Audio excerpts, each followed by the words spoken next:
Sensor board के सारे member ने आज एक उपहार दिया मुझे।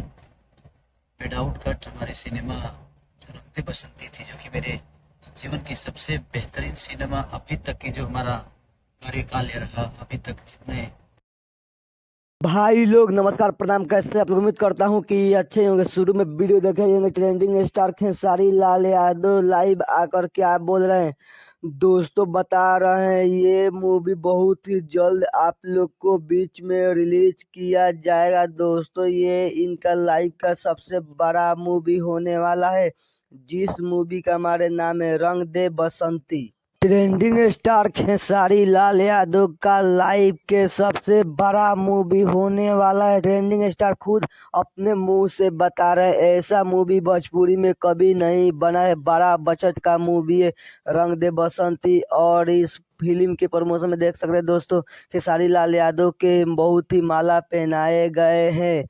दोस्तों आप लोग इस फिल्म के लिए, रंग दे बसंती मूवी के लिए कितना ज्यादा एक्साइटेड है, कमेंट में बताइएगा। दोस्तों आप लोग खेसारी लाल यादव के फैन है तो वीडियो को लाइक एंड चैनल को सब्सक्राइब कर देना। तो मैं इसी तरह का वीडियो लाते रहते, चलिए मिलते हैं फिर किसी नेक्स्ट वीडियो में। तब तक के लिए जय हिंद, जय भारत, वंदे मातरम दोस्तों।